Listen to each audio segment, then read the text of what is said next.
guys, welcome to my YouTube channel. So this video is about the designing of an attractive nav bar. Here's the first look of our nav bar. सबसे पहले navigation bar बनाने के लिए हमें ये जानना ज़रूरी है कि आखिर नेविगेशन बार है क्या। नेविगेशन बार एक वेब पेज पर हाइपरलिंक्स की ग्रुपिंग है जो उस खास वेबसाइट पर तवज्जो हासिल करने के लिए दी जाती है जो कि हम चाहते हैं। तो चलिए हम कोडिंग करना स्टार्ट करते हैं। तो कोडिंग करने के लिए हमें सबसे पहले विजुअल स्टूडियो कोड खोलना होगा और एक एक्सक्लेमेशन मार्क डालना होगा जो कि एक बॉयलर प्लेट दे देगा। उस बॉयलर प्लेट में हमें अपना टाइटल ऐड करना होगा और टाइटल आप कुछ भी लिख सकते हैं, अपनी मर्ज़ी का लिख सकते हैं टाइटल।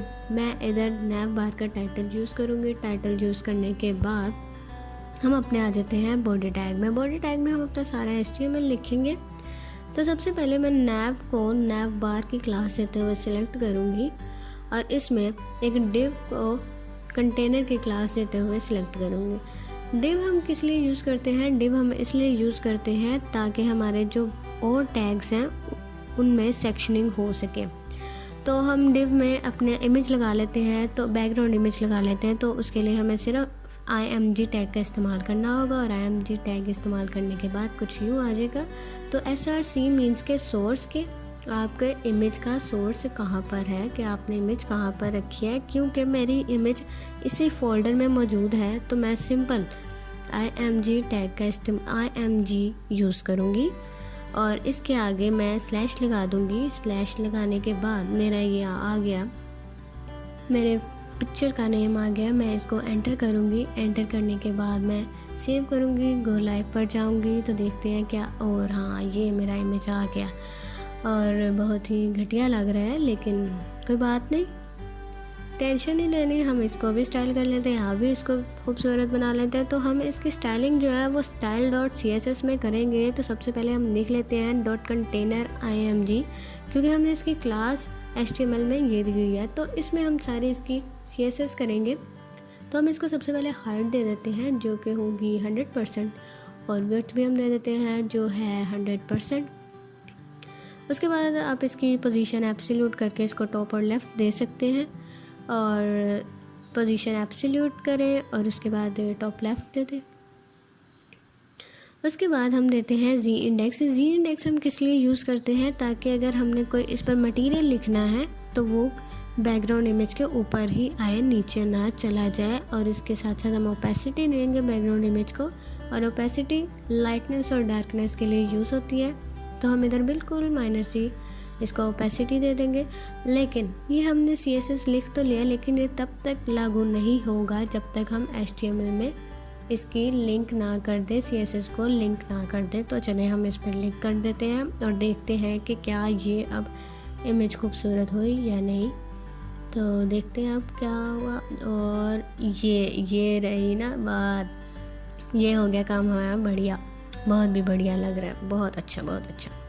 अब हम इस पर कुछ लिख लेते हैं। तो हम एक और डिव टैग का इस्तेमाल करते हैं जिसको हम क्लास देते हैं नेम की, और उसमें हम एक UL लगाते हैं। UL होता है अनऑर्डर्ड लिस्ट के लिए इस्तेमाल, और इसके अंदर हम लिखेंगे LI जो है वो हमारा होता है ऑर्डर्ड लिस्ट के लिए इस्तेमाल। और LI में हम लिखेंगे हंटिंग स्किल्स, और आप कुछ भी लिख सकते हैं जो आपका मन चाहे आप लिखें, लेकिन मैं हंटिंग स्किल्स ही लिख के सेव करूँगी और गो लाइव पर देखूँगी कैसा लग रहा है। और बहुत ही घटिया लग रहा है, लेकिन कोई बात नहीं, हमारे पास में CSS है, हम स्टाइलिंग कर सकते हैं। हमें आती है स्टाइलिंग करना, हम इसकी स्टाइलिंग कर लेते हैं। और स्टाइलिंग करने के लिए हमें फिर से CSS में जाना होगा और इसको क्लास से इसको पॉइंट आउट करना होगा। तो इसकी क्लास क्या थी? .name थी, और हम इसको टैग में ले लेते हैं और हम इसकी स्टाइलिंग करना स्टार्ट करते हैं। तो सिंपल हम नेम की क्लास को डिस्प्ले ब्लॉक करके कर देंगे, और अगर मैं चाहती हूँ कि लेफ़्ट पर रहे तो मैं इसको फ्लोट लेफ़्ट ही कर दूँगी। और उसके बाद नेम में आ जाता है UL की हम करेंगे डिस्प्ले जो है वो हम कर देंगे फ्लैक्स, डिस्प्ले फ्लैक्स कर देंगे। और बस इसमें इतना ही काम है। और इसके आगे आ जाती है UL में LI को अब हम किस तरह करेंगे स्टाइलिंग वो अभी देख लेते हैं। और उसका जो हम सबसे पहले है फ़ॉन्ट साइज़ उसको बढ़ा लेंगे 55 पिक्सल्स। उसके बाद हम लिस्ट स्टाइल नन कर देंगे क्योंकि हमें कोई लिस्ट स्टाइलिंग नहीं चाहिए। और उसके बाद हम पोजीशन एब्सोल्यूट करके उसको टॉप और लेफ़्ट दे देंगे। टॉप भी आप जितना मर्जी दे दें, लेफ़्ट भी आप जितना मर्जी दे सकते हैं। उसके बाद पैडिंग दे दें। पैडिंग मर्जी से दे सकते हैं। मैं दे रही हूँ 16 पिक्सल्स और 0 पिक्सल्स। और अब देखते हैं क्या बना। और हाँ, अब लग रहा है ना कि कुछ है। लेकिन इसमें एक और बात कि अगर मैं चाह रही हूँ कि अगर मैं इस पर एरो लेके जाऊँ तो एक लिंक की शक्ल में आए, तो सबसे पहले हमें इस लिंक के लिए LI में एक A टैग का इस्तेमाल करना है। और उस A टैग में हमें हंटिंग स्किल्स लिखना है या जो भी आपका है। और ये रहा, ये आ गया। लेकिन अभी भी हमें इसमें कुछ स्टाइलिंग करनी होगी, क्योंकि मैं नहीं चाहती कि इसका कलर पर्पल हो या टेक्स्ट डेकोरेशन हो। तो हमें इसके लिए करना होगा, यानी कि LI में जो A है उसका कलर आप कर दें ब्लैक। और भी जो आपने करनी है वो कर दें। फ़ॉन्ट फैमिली अगर तो आपने इधर से लगाई है तो ठीक है, लेकिन अगर गूगल से ली है लिंक तो आप इसको कर सकते हैं। गूगल से लिंक लेने से मीन्स कि आपको HTML में उसका लिंक देना होगा, तभी ये काम करेगा। और अब देखते हैं कैसा लग रहा है। और हाँ, और हम इधर एक और डिव बना लेते हैं जिसको हम क्लास देते हैं नैव मेन्यू की। मेन्यू में हम बिल्कुल उसी तरह UL और LI का इस्तेमाल करेंगे। और अगर मैं चाहती हूँ कि मेरी LI के अंदर और भी लिस्ट हों, यानी कि मैं एक LI पर क्लिक करूँ या एक LI को खोलूँ तो मेरी और भी लिस्ट शामिल हो, तो मैं इस LI के अंदर और अपनी LI शामिल कर दूँगी। और जो मैं लिखना चाहूँ इसमें लिख सकती हूँ। जैसे कि मैंने सर्विसेज लिखा है तो नीचे मैं फैक्ट्स वगैरह या जो मर्ज़ी लिख सकती हूँ। तो इसको हम Ctrl+D कर कॉपी डाउन कर लेंगे ताकि हमें आसानी हो जाए। और लेकिन हम इसमें LI के बाद, सर्विसेज के LI के बाद हम इसमें एक और डिव बनाएंगे जिसको हम नाम देंगे सब नैव का, ताकि ये LI जो है इस डिव के अंदर आए। और UL भी देंगे ताकि ये सब कुछ इसी डिव के अंदर आए। और आप और भी जितना कुछ बनाना चाहते हैं आप बना सकते हैं।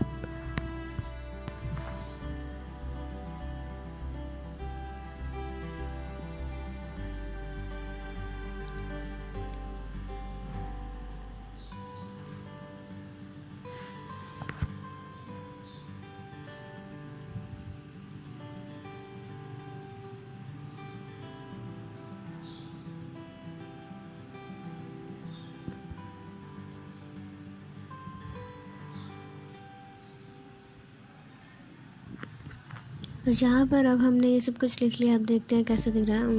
बस ठीक ही दिख रहा है, लेकिन कोई बात नहीं, परेशान होने की ज़रूरत नहीं है। हम इसको भी CSS दे लेते हैं, यानी कि अब हम इसको भी जल्दी से स्टाइल कर लेते हैं। तो हम अपने चाहते हैं CSS में सबसे पहले हम अपने स्टाइलिंग में नैव मेन्यू को स्टाइल कर लेते हैं। उसके बाद हम सब नैव को स्टाइल करेंगे। नैव मेन्यू के डिस्प्ले को हम सिंपल ब्लॉक कर देंगे। उसके बाद नैव मेन्यू के UL में आ जाते हैं। नैव मेन्यू के UL में आने के बाद हम उसकी स्टाइलिंग कुछ यूँ करेंगे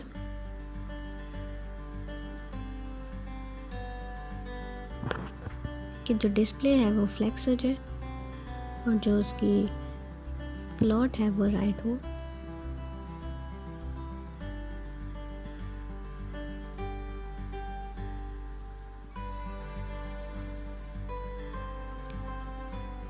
इसके बाद हमने ये कर लिया है नैव मेन्यू में UL भी और LI भी। और अब हमारा रह गया है A। और A को हम कुछ इस तरह स्टाइल करते हैं।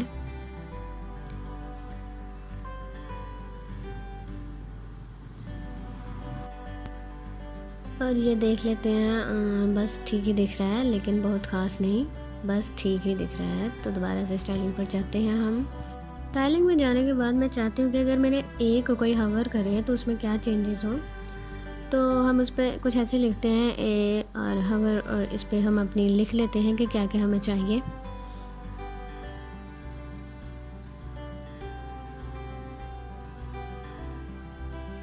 उसके बाद हम आ जाते हैं अपने सब नैव में, यानी कि हम अब उसको स्टाइल करेंगे तो सब नैव की डिस्प्ले जो है हम नन कर देंगे। और उसकी जो विड्थ है वो हम फिक्स कर देंगे, यानी कि 175 पिक्सल्स कर देंगे।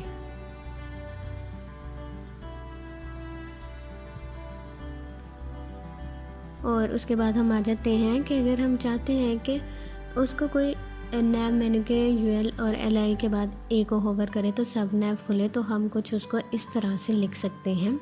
तो इसमें हम जो डालेंगे CSS वो होगी कि डिस्प्ले ब्लॉक कर दे और जो भी आप चाहें लिख सकते हैं।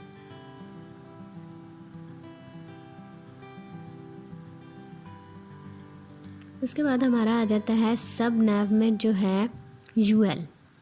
हम चाहते हैं कि सब नैव के यूएल को भी हम स्टाइल कर लें, यानी कि उसको भी CSS दे दें जल्दी से। तो जल्दी करते हैं काम।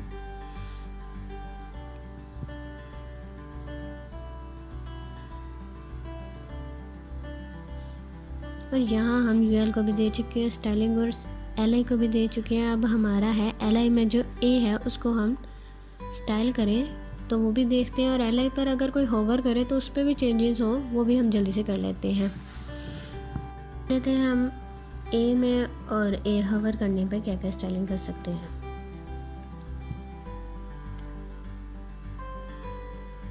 तो ये हम स्टाइलिंग कर सके, और बहुत ही घटिया दिख रहा है, बिल्कुल भी अच्छा नहीं लग रहा। लेकिन चलिए कोई बात नहीं, हम देखते हैं कि कहाँ हमसे गड़बड़ हुई है।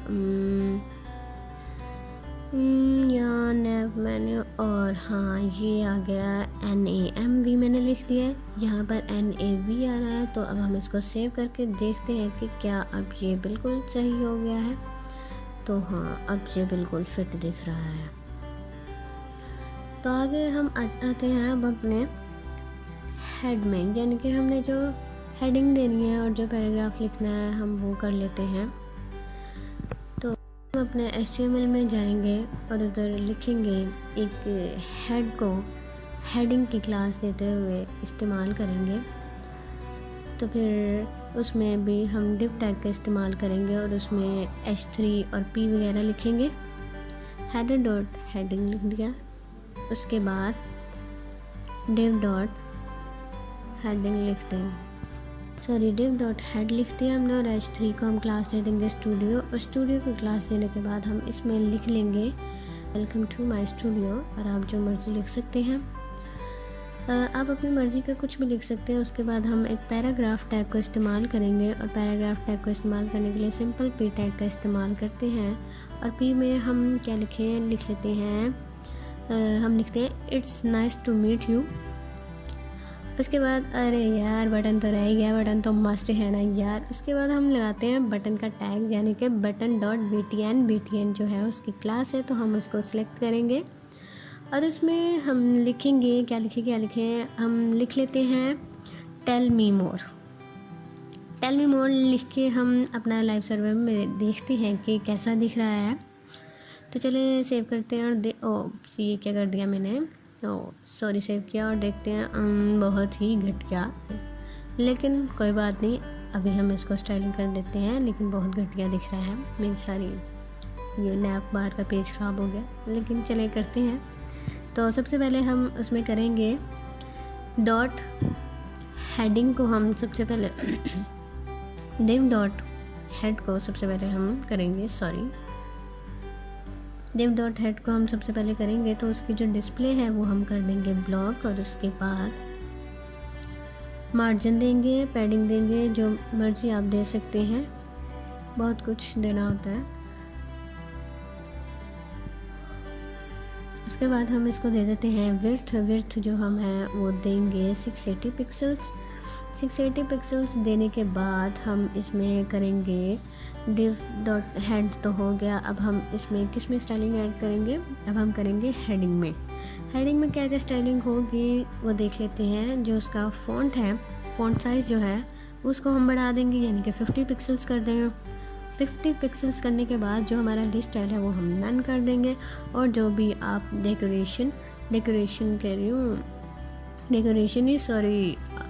स्टाइलिंग है, जो भी आप करना चाहें वो आप कर सकते हैं। पैडिंग दे दें, मार्जिन दे दें, पोजीशन एब्सोल्यूट कर दें।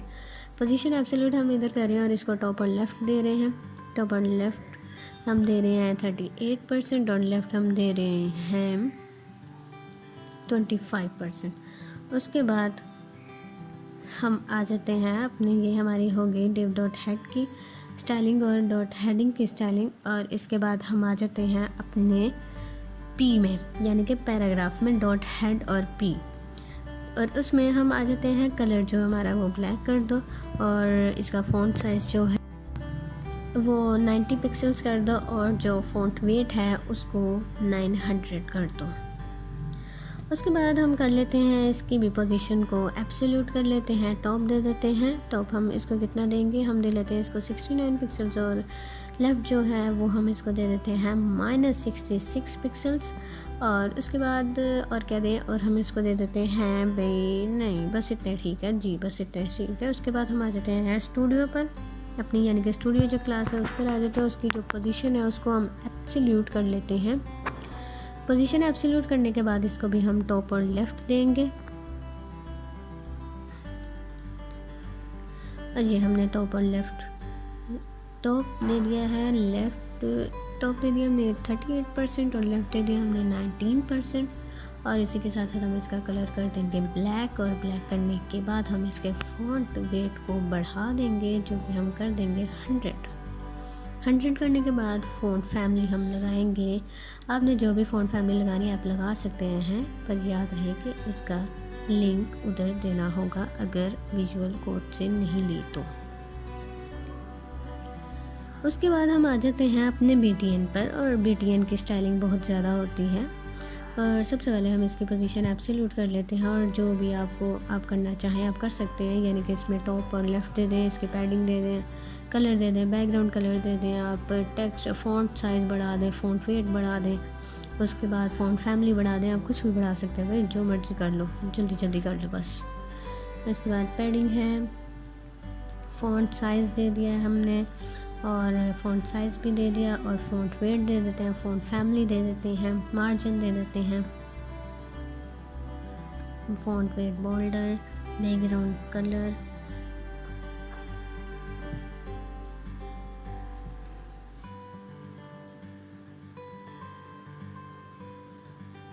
और ये हमने यहाँ पर बैकग्राउंड कलर भी दे दिया है। उसके बाद हम कलर को कर देंगे ब्लैक।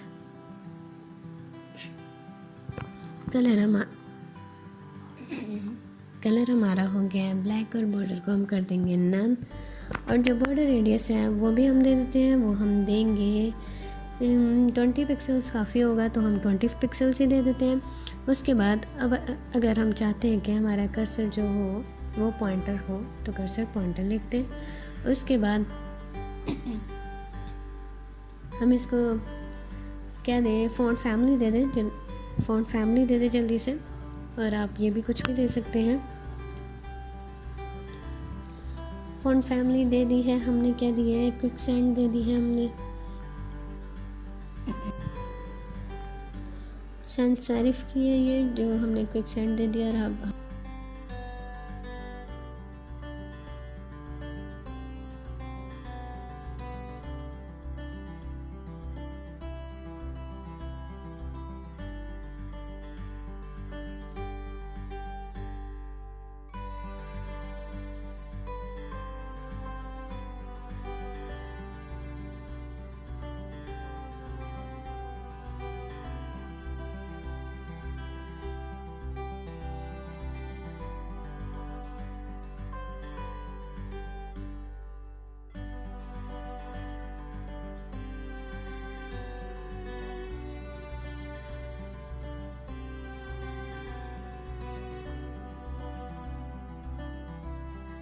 एक और मसला आ रहा है, और वो ये है कि अगर मसला नहीं, मेरा काम है ये कि मुझे बहुत अच्छा लगता है, तो मैं चाहती हूँ कि BTN पर कोई हवर करे तो उसका माइनर सा कलर चेंज हो।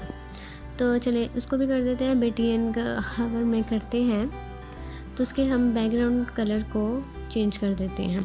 तो जब हम उस पर लेके जाएंगे अपना एरो, तो जब वो हवर होगा तो उसका बैकग्राउंड कलर में माइनर से चेंज आ जाएगा। तो अगर आप जो भी कलर करना चाहते हैं आप कर सकते हैं, या आप जो भी उसकी करना चाहते हैं कि हवर पर उसकी पैडिंग बढ़े, उसका फ़ॉन्ट साइज़ बढ़े, बॉर्डर रेडियस हो, या जो भी हो आप करना चाहते हैं आप कर सकते हैं। लेकिन इधर यही प्यारा लग रहा है।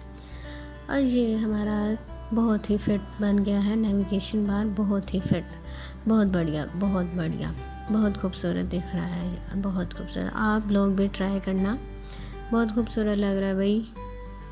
देखो पोर्टफोलियो में भी आ रहे हैं, जो मैंने लिखे हैं आप इसको भी चेंज कर सकते हैं। उम्मीद करती हूँ कि आपको मेरी वीडियो बहुत अच्छी लगी होगी, और आइंदा भी आप मेरी वीडियोस देखते रहेंगे। और मुझे अप्रिशिएट करते रहेंगे ताकि मैं आपके लिए और अच्छी वीडियोस ला सकूं। मेरी अगली वीडियो तक के लिए गुड बाय।